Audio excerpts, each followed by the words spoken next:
I've been in the product information management, master data management space since before time began.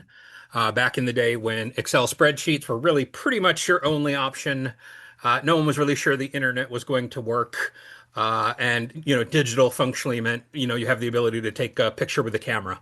So I've been really kind of happy to watch the market evolve around concepts around product information management.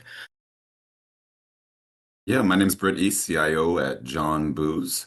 I've been in the industry for 26, 27 years, something like that, but only at John Booz for about 18 months, so still learning the ropes. John Booz has been around for well over 130 years, and we create sustainable, high quality, performance-driven equipment and workspaces for both home cooks and professional chefs alike, and a wide variety of applications in the commercial space as well as the residential space.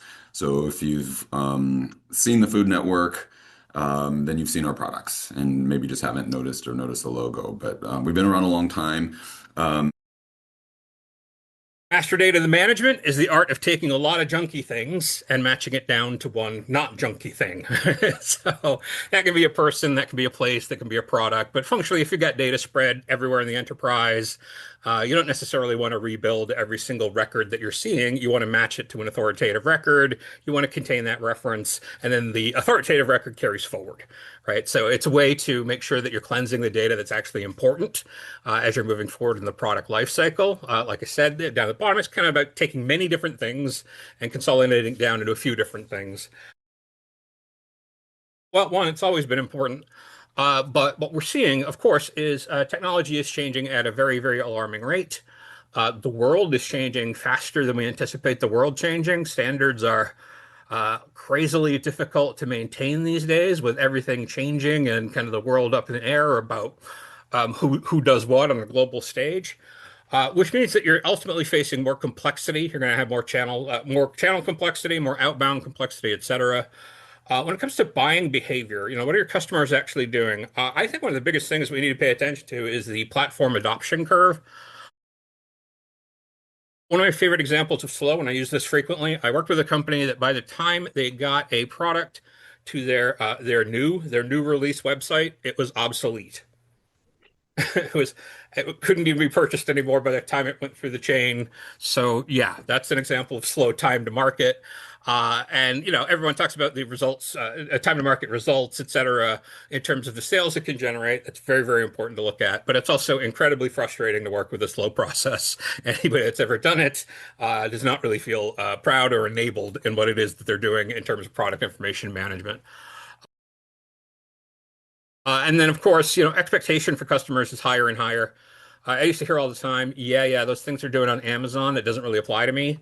But in reality, people are being trained that things like Amazon, the experiences they're seeing, that is the correct experience for them, right? So more and more, we're seeing things within industrial industries or even with cutting boards, where the idea of that enriched content and talking about content is equally as important as being able to present the attributes on content. So that is something that's changing very, very rapidly. And I think one of the biggest drivers of that was the realization of kind of you spoke to earlier, the impact of speed to market could have. So that, for example, back in like 2017, we had somebody submitting product content to Amazon on a periodic basis. We don't sell direct. We have a distributor that is our first party seller on Amazon, and so we were just as kind of requested, sending product information to that distributor to set up. Uh, Well, I mean, Syndigo won this business by being absolutely undeniable in the sales process. And one of the ways was through the tailored ROI recommendations and calculations to our company that was done as a free service to us as part of the sales process. No other competitor did anything that resembled that. Competitors would send us templates and that I could, Google and do myself. These calculations have been around forever. But to get a detailed analysis from the Syndigo team was absolutely incredible. One of the proudest changes, that I've been associated with was not a revenue statistic. It was the fact that people doing content were the least engaged in the business. Right? I send out that survey. How engaged are you in the business? 6 months into the project, we weren't even done yet. It had flipped. Everyone there, right, understood. Everyone there was so engaged that they went from, yeah, I like my job, but I don't really understand how it fits to, as you said, now we're sitting in a room, we're whiteboarding, we're figuring out where those challenges are. For us, being AI ready really comes down to the fundamentals. First of all, just having clean, standardized data to start with. That's what enables that advanced capability, whether it's automation or analytics. Yeah, so we're just investing in that foundation. And we're looking into, leveraging Syndigo's content generation to like refine copy. We don't necessarily just, we have copywriters that will write copy in bullets, and we'll leverage that AI to refine and kind of clean up improve the wording.